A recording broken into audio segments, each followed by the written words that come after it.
Want to watch football without the restrictions of blackouts or cable? Check out expressvpn.com to help you get access to all the live games. Sign up today using the link in the description to get 3 free months.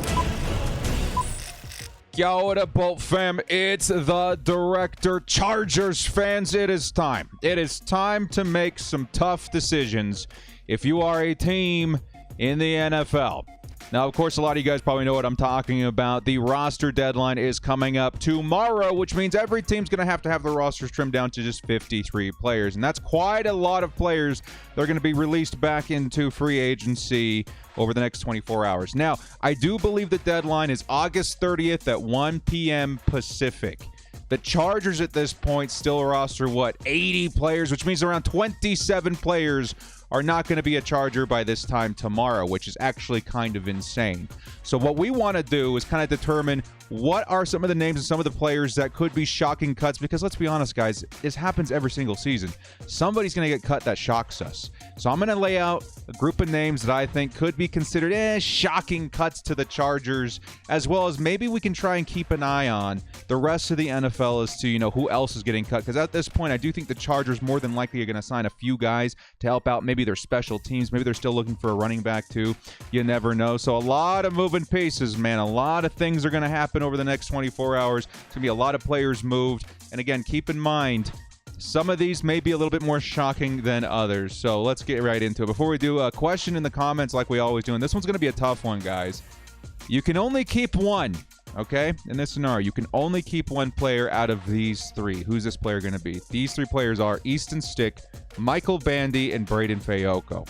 You can only keep one. Let me know in the comment section below who you are keeping.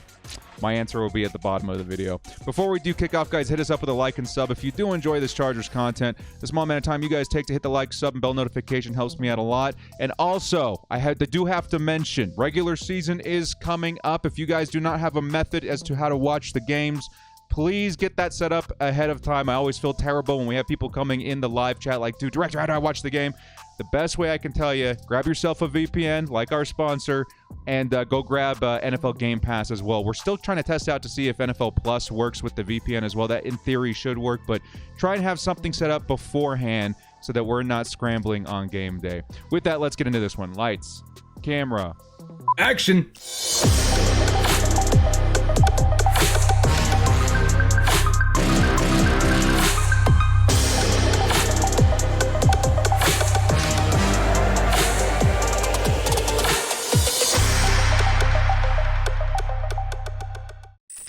It is cut weekend.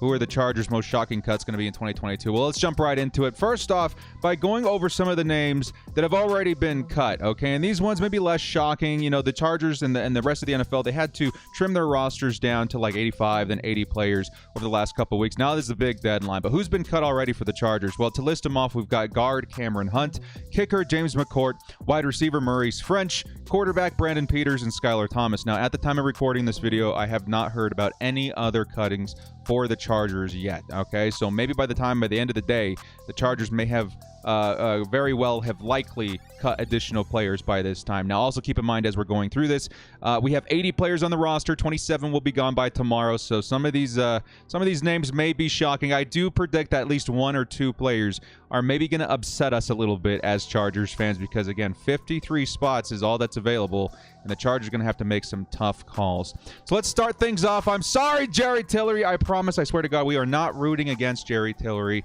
I really was hoping to see him elevate himself in this Brandon Staley system. Unfortunately, that just did not happen. So maybe this one's not as shocking, but it would definitely be significant as, he carries first-round pedigree with the team. I do know that he's a solid human being.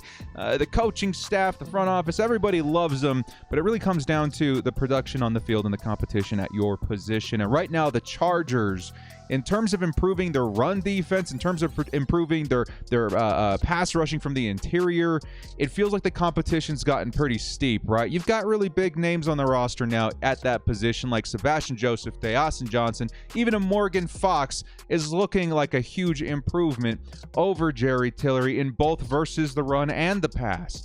And unfortunately for Jerry Tillery, and this is one where I think a lot of Chargers fans would agree, when we've seen him on the field, it feels like more horrible things happen than when he's not. And when I say horrible, I just mean like the run seems to be extra effective for our opponents. You know, we're not seeing as much pressure from the interior. We've seen flashes from Jerry Tillery throughout the course of his time as a Charger, but he really hasn't brought consistency to the position. I think that's going to be the key word there, is consistency. And I do feel like a guy like Morgan Fox brings a lot more to the position than Jerry Tillery. So as we're going through these names, guys, you also let me know your opinions on this. Maybe even give me like a 1 out of 5 chance or 1 through 5 chance whether or not we see Jerry Tillery cut. I'm going to give it like a 4 out of 5 chance, maybe 3.5, just because, again, he is a first rounder. There's things that carry with that, but I just think at this point it's time to move on. Next up, I actually put on my list here, it would be Jerry Tillery or this next guy. And this next guy is going to be Christian Covington. Now, this one certainly would be a shock to me, at least, because the Chargers did bring him back. They gave him a new contract. Of course, things do shift and change when you cut somebody. It's going to be constructed in their contract either which way for that to be able to happen before the kickoff of the regular season. Either way, in my opinion, Christian Covington, one of those guys, again, recently signed that does bring a lot of value to the position. I do feel like Christian Covington and his upside versus the run is quite valuable.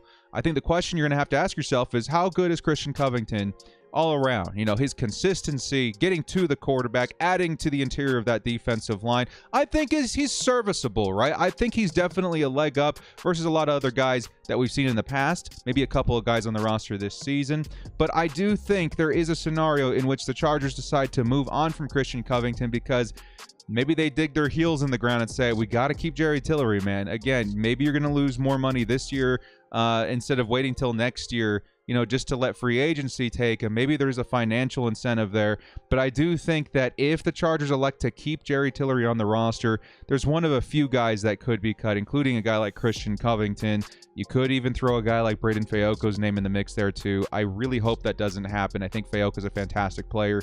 But again, it's cut weekend, man. Anything could happen, and tough calls are going to have to be made. So Covington, to me, I think, again, it's like a 1, maybe 2 out of 5 chance. I think the Chargers want to keep him because, again, he has been very good in terms of what he brings to the position, especially when it comes to depth. Next up, let's talk a little bit about some wide receivers, starting with Michael Bandy.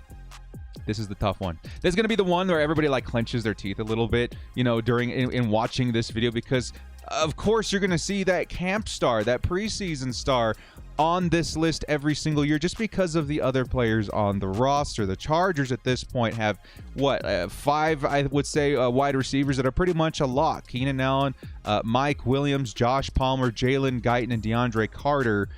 It feels like the position is very well-rounded, but Michael Bandy, one of those guys that really shined during the preseason, during camp, during those early games. It would really suck as a Chargers fan for us to see him walk, because I do know a lot of people, myself included, kind of compare him to like a Wes Welker 2.0. You know, he's got a lot of those similar traits, and I do think his upside's very, very nice, especially for an undrafted free agent. You guys want to know what happened when the Chargers picked up Wes Welker? We let him go, and we regretted it every single day thereafter. I don't know if I want to see the same thing happen with Michael Bandy. I think the Chargers should make some room, make sure he is on the roster, and try to keep him pretty much at all costs at this point. It does feel like he's trending towards staying on the roster, especially with the Chargers testing him out on special teams this last preseason game. Feels like they want to make sure that he's bringing enough worth to the table while considering making room for him on the roster. But as we saw last season with Tyron Johnson, the opposite man of Jalen Guyton, that was a very shocking cut, one that nobody saw coming. It could happen again with a guy like Michael Bandy, and unfortunately it's one that I think stands a decent chance. I'm going to give it like a 50-50 chance at this point. 2.5 out of 5, right? Hopefully, I'm really hoping that they make room for him, but again, you just can never know. Now, speaking of Jalen Guyton and Tyron Johnson from last season, or maybe even 2 seasons ago, Jalen Guyton's going to be our next guy. I put Michael Bandy or Jalen Guyton on this list. This would be a very shocking one. And again, it would feel very reminiscent of Ty Johnson a couple years back, right? Jeez, man, that really threw everybody off because like Michael Bandy, Johnson was kind of that camp darling, right? He was kind of the guy that brought a lot to that position, that speed. He brought in so much in terms of what we potentially saw we were going to see in him in 2022 being utilized as a featured guy. And it just didn't happen. I think he ended up going to the Raiders or something right afterwards. And unfortunately for him, I don't think he really shined anywhere, but it was one of those shocking cuts that a lot of us just kind of got hit from left field with. Nobody really saw it coming. And Jalen Guyton, Because of the addition of DeAndre Carter, I can kind of see a scenario where this could happen. But again, this is a shocking cut. Probably one of the more shocking names I have on this list because he does bring so much in terms of his skill set to the Chargers. We need his speed. We need his big play ability to complement a Justin Herbert. But at the same time, you never know what's happening behind the scenes. Like Johnson a couple years back, something could have developed where they feel stronger about this guy or that guy, or maybe they feel like time to move on from Jalen Guyton. Maybe DeAndre Carter's the new guy. You never know what's going on back there. Me personally, I think there's a low chance of this happening, but I had to include his name because of his counterpart in Ty Johnson a couple years ago, in which shocked everybody. So Jalen Guyton's going to make this list, unfortunately, but again, I do think the chance of him getting cut very, very low. Next up, another name that, again, gets brought up pretty much every single week, especially during the preseason. It's going to be Storm Norton. Now, the narrative behind Norton this preseason and training camp was, is he competing for the right tackle spot, or is it more of a formality at this point? Because a lot of us did expect Trey Pipkins to kind of run away with that job, and unfortunately, it feels like the level of improvement that we wanted to see from Pipkins and Storm Norton wasn't quite up to par with our standards. I was hoping to see something crazy from Pipkins just to be like, oh yeah, Norton it's an obvious situation where he's not going to be the starter. I still think that's kind of the case, but I didn't see as much improvement from Trey Pipkins either as I thought, and that's going to lead to a couple of things. I do think that the Chargers, it's very much so in the cards that they add another tackle. I wouldn't expect it to be somebody huge, like a big name, like, wow, we went out there and got Darrell Williams. I think that's a possibility. Someone that really is competing for the starting job. But I also feel like Storm Norton, you know, his job could be in jeopardy because if the Chargers do add somebody, then all of a sudden it could be either competition for Storm Norton or a straight up replacement, because at this point it feels like Storm Norton's being converted to swing tackle. And if he hasn't performed to the Chargers' liking this preseason, then maybe they're just going to look for a new guy if Storm Norton is in fact going to be the backup. So long story short, I feel like Trey Pipkins is going to be the Chargers starting right tackle. I think they may bring in somebody different to either compete lightly with Trey Pipkins or straight up just overtake the swing tackle position, which would push Storm Norton off the roster. So that one would be kind of shocking. I would give this one, again, a lower chance. I think the Chargers would be okay with Storm Norton being that backup, but at the same time, it's hard to find guys in free agency. Maybe if somebody falls in their lap, somebody's cut surprisingly, the Chargers scoop them up, then maybe Storm Norton is pushed off the roster. Next up, this one would be kind of shocking for me because, again, the Chargers drafted him, right? And for the most part, you would like to see teams keep players on their roster at least a couple of seasons to see what they got in them when it comes to rookies. Now, Dean Leonard is the next name on this list, and it's not because he lacks any speed, any physical attributes, or even any upside. It's because of the horrendous mistakes that we saw in the preseason. Now, Dean Leonard, again, there's going to be a learning curve coming into the NFL, you know, from college into the pros. But every once in a while, you see a guy that's got really good upside, but maybe the big rookie mistakes that don't seem to be improving over, you know, the weeks through the preseason, maybe that's enough of a red flag to say, hey, okay, this guy might be a practice squad guy for a while. Hopefully nobody scoops him up on waivers. I would definitely consider Dean Leonard at this point because of the egregious mistakes that we saw in especially special teams and depth-wise in those preseason games. He could be one of those candidates that, you know, we add to the practice squad, hope for the best that he stays with the team.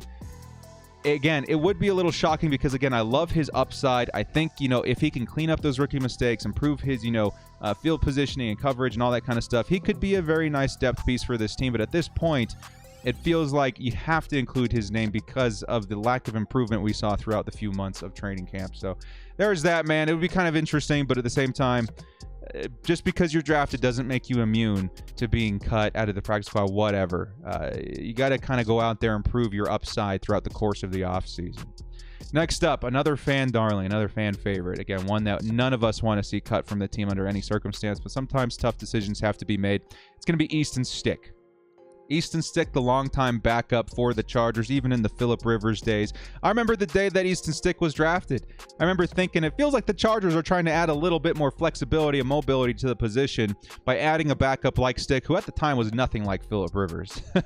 And in that time, he's kind of grabbed the hearts of a lot of Chargers fans, man. His mobility, he's a lot of fun to watch. He's a bit unpredictable. But at this point, you have to take a look at what he was when we drafted him and what he is now and what we can say about his improvement at the position over that time. I would say he's definitely gotten better, but maybe not. Maybe we're not seeing as much improvement as we need to see in order to keep him on the roster at this point. Because again, with so many quality players, because again, we're talking cuts right now, right? Cuts, in my opinion, doesn't speak to how poor your depth is overall. I think the Chargers have some pretty dang good depth all over the roster, but at the same time, you're going to have to push out some players that you really do like in order to make room for those quality players that are all over the roster. I like some of our edge players, some of our linebackers, our corners, running backs even, tight ends. In order to make room for those talented guys at those depth spots, you're going to have to move guys away from other positions. And quarterback, I think, is going to be one of those that's been highlighted by the team. At this point, we feel like they're going to keep 3. That's kind of what they're saying. But how much value will an Easton Stick really bring to the team as a quarterback 3 is going to be the big question. And at this point, you have to at least throw his name out there. Do I think he's cut? I would give it like a 25% chance, right? I don't know, 1.5 out of 5 chance. Why did I go 1 out of 5 or 1 through 5 in the chancing categories there? I would say 25% chance that he's cut, just because the Chargers are going to need the space likely at other spots on the roster. And when it comes to what a quarterback can offer from the sidelines as a backup, I do feel like Chase Daniel does have the upper hand there. Next up, maybe another shocking name that you guys might not have expected to see on this list is going to be Will Clapp. Again, another offseason acquisition by the Chargers. Will Clapp, the Chargers' backup center/guard. It feels like we were trying to bring in a guy to help us supplement the loss of Scott Questenberry, who was our backup center for a long time. Very, very serviceable player, might I add. But Will Clapp, I feel like from what I'm hearing and what I've seen a little bit, he's kind of not lived up to what we were hoping he would be. And that at this point, with the Chargers trying to rebuild this offensive line pretty much from the ground up over the last couple of years, they've been doing a really good job in terms of their starters. You want to make sure your backups are pretty solid too. And from what I've seen, Will Clapp he might not fit that criteria for the Bolts. So I'm going to go ahead and put his name out there, saying that he might be a cut candidate. Maybe the Chargers find somebody else they like a little bit better in free agency, and they can bring him in. They can bring him in late and feel like they have more upside than they would with a Will Clapp, but had to include his name. I would say that he's probably a 30% chance of being cut, but again, maybe he'll improve during the regular season. You never know. My next guy here, again, begrudgingly, I hate doing it, is going to be Jamal Davis, who in my opinion is probably in terms of odds one of the better to make the roster as a backup edge player, but it all depends on what the Chargers and how they feel about those backup edge positions. Because as of right now, you've got Kyle Van Noy manning the inside linebacker spot, but the Chargers could also view him as like edge backup B, to Chris Rump's edge backup A spot, right? And maybe they feel like they can free up another spot because they can move a Kyle Van Noy, thus not having the need for another backup edge like Jamal Davis, if that kind of makes sense. Jamal Davis, in my opinion, again, if I were to pick between him and Egbule and Ty Johnson or whoever the other guy was, I would pick Jamal Davis because I do like his consistency in terms of his tackling, his stuffing the run. Being good versus the run from the edge position is a big A+ for me. But at the same time, it really just kind of depends on how the Chargers view the backups for that specific position. If they feel like they need more than just Chris Rump, I think Jamal Davis makes the roster. If they feel like they're going to utilize Kyle Van Noy to his max capacity and make sure that he's also available as a backup edge, they could free up another position by cutting Jamal Davis. But again, I hope that he makes the roster. I would say at this point, he's got like a 50-50 chance. In my court, I hope he does make the 53. Next up, we got a duo of safeties, starting with Mark Webb. This one would be shocking to me because it feels like Mark Webb is almost a personal project for Brandon Staley because of the upside we've seen in Mark Webb since he was drafted last year. And dude, Mark Webb could be the guy, right? He's kind of carries a little bit of upside similar to Derwin James, nowhere near his, ceiling, but at the same time, the kind of ways you can utilize him. He's got the height, he's got the speed, he's decent in coverage. He needs to clean up the tackling just a little bit, but it feels like Brandon Staley really wants to make Mark Webb work. But it really comes down to maybe his availability at this time. I know that there's been injury concerns. There's competition at the safety position. You got, those backups, JT Woods, the rookie's going to likely make the roster. You got Eloi Gilman. You've even got undrafted guys fighting for a spot there. Is there going to be room for Mark Webb is going to be the biggest question. If that, at that point, if they're going to keep Mark Webb, they may have to roster 5 safeties. Now, I can't outrule that because the Chargers are going to be very DB dependent this season. Maybe they do roster 5 safety, which is just kind of a big number for that position. But at the same time, is that very likely? I'm not sure. And if somebody has to get pushed out, you got to throw Mark Webb's name out there. I don't want to see him leave the team. I think he's a great project player, a guy that you want to try elevate through the years. And it does feel like Brandon Staley feels the same way. But again, it might be one of those tough decisions you got to make in order to make room at another position on the roster. Speaking of tough decisions at safety, man, Eloi Gilman. This one would knock my socks off, but also I think it's a shocking trade that's absolutely possible because of the other names like Eloi or like Mark Webb. It comes down to how does the coaching staff feel about Mark Webb versus Eloi Gilman, right? Does Eloi Gilman bring the same upside as Mark Webb? No, but Eloi Gilman is very consistent and he's more available. I think his availability is definitely a plus sign on next to his name. And I do think that Eloi Gilman and his familiarity with the scheme also does give him a leg up. I wouldn't think that Gilman gets cut. I think his chances, again, are low, probably lower than 20%, 15% even. But I also think that if the Chargers like what they see in the other safety positions, if Gilman more is like a run support safety, doesn't fit what they want in coverage, there is a chance that they could move on from him. So I had to put his name on the list there too.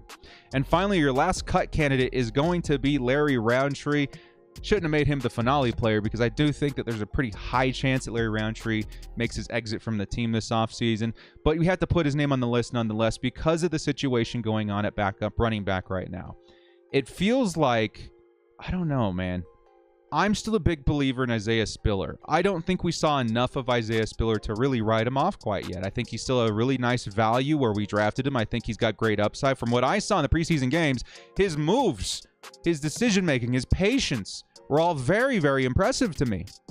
But even that being said, it feels like, just from the whispers in the wind, that the Chargers may still not be happy about their RB2 situation. And it feels like a situation that they're taking very, very seriously. They want a guy, and they want a guy now.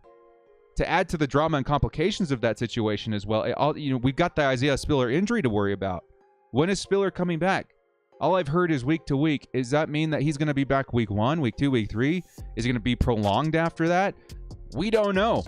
And this may force the Chargers to make a couple of decisions. One, it could be to keep Larry Roundtree. That's, I think, his best lifeline right there is maybe they keep him on the roster until Isaiah Spiller comes back. But I also think it opens up the door for them to add another running back, which still pushes Larry Roundtree off the roster. As much as I wanted to see Larry Roundtree work with this team, I actually mentioned when he was drafted last year too, I was like, I'm not quite sure where he's going to fit. And I'm asking the same question this year because the other running backs, especially Joshua Kelly, really have overtaken any hope of him snagging somewhere, a running back 2 or running back 3 position. But in the conversation of what's going on with Isaiah Spiller, what are the Chargers going to do at RB2? Well, right now it feels like Joshua Kelly is your RB2. He's been really, really good. But it also feels like the Chargers still are not happy with that position. And either way, I think Larry Roundtree gets pushed off the roster, which is going to give me my bonus player in this video. And this is not a cut candidate. This is a shocking ad candidate, okay? There's going to be a video that comes out later. Once we've seen all the players that have been cut in the NFL, I'm going to start, picking through the pieces there and trying to find names that stand out to me that maybe the Chargers can add to help their special teams and help their other depth positions. And as of right now, the biggest rumor circulating around the Chargers is the fact that the Minnesota Vikings are trying to trade away Alexander Madison. How much is he going to cost and all that stuff? I don't know. This is just a preview. We'll go over more of the specifics in the actual video that covers maybe the potential ads for the Bolts. But Alexander Madison, this man right here, spoken very highly about from Brandon Staley, could actually be on the Chargers' radar because of how serious it seems that they take RB2 on this team. It feels like Alexander Madison. I'm a huge fan of this player. Whenever Dalvin Cook's gone out, it feels like the production on the ground stayed as steady as possible in Minnesota because of the talent of Madison, because of the scheme of Minnesota, whatever you want to add to that. Alexander Madison's a fantastic player. And he's one that, honestly, truthfully, I think is on the radar of the Chargers because, again, of how much they value that running back 2 position and really how seriously they want to tackle it. And that would be insane to me, man. The Chargers running back room would be loaded. You'd have Eckler, Madison, who would take the RB2 role right away. You'd have Joshua Kelly and then Isaiah Spiller, of course. That would be pretty big, man. That'd be pretty huge. Do I think it happens? I think there's actually a decent chance the Chargers are at least looking into it right now. But I also think it would be a bit of overkill because I still do highly believe in Isaiah Spiller. But you guys let me know. That's your little preview of what's to come with the potential ads video coming up soon. So to answer my own question at the top of the video, you could only keep 3, right, in that scenario. And that's such a tough question to ask. You can only keep 1, I should say. Out of Easton Stick, Michael Bandy, and Braden Fayoko.